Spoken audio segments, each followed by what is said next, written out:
నమస్తే మిత్రులారా, నేను మీ శ్రీనివాస్ చౌహాన్ అడ్వకేట్.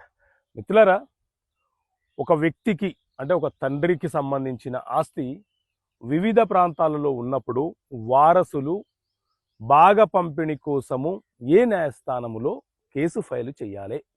సో మిత్రులారా, మన దేశంలో సివిల్ ప్రొసీజర్ కోడ్ సిపిసి అనే చట్టం అమల్లో ఉన్నది. ఈ సిపిసి సివిల్ ప్రొసీజర్ కోడ్ చట్టం ప్రకారంగానే సివిల్ వివాదాల పరిష్కారం అనేది న్యాయస్థానము చేస్తూ ఉంటుంది. అయితే ఈ సిపిసిలో మనకు సెక్షన్లు ఉంటాయి, అలాగే ఆర్డర్లు ఉంటాయి.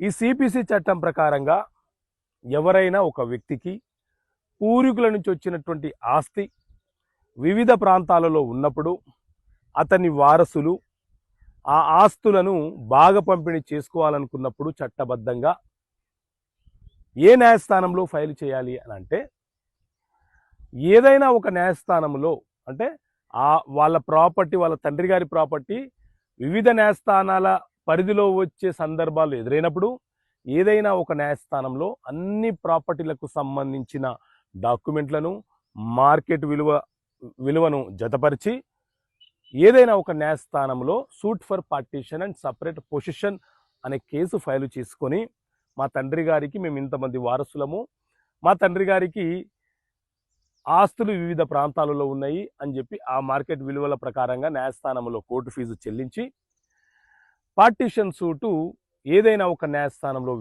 వేసుకునే వెసులుబాటు వారసులకు ఉంటుంది. అంతేగాని చాలామంది కన్ఫ్యూజ్ అవుతుంటారు. ఏంటంటే, ఒక ఆస్తి అక్కడ ఉంది కదా, అక్కడ ఒక పార్టీషన్ సూట్ ఫైల్ చేయాలి, ఇంకొక ఆస్తి ఇంకొక డిస్టిక్లో ఉంది కదా, అక్కడ ఒక సూట్ ఫైల్ చేయాలి. ఇలా చేయకూడదు. అది చట్టబద్ధమైనటువంటి అంశం కాదు. ఏదైనా ఒక న్యాయస్థానంలో ఫైల్ చేసి వారికి కావాల్సిన వాటాని వారు అడిగే హక్కును కలిగి ఉంటారు. ఓకే మిత్రులారా, థ్యాంక్ యూ. జై హింద్.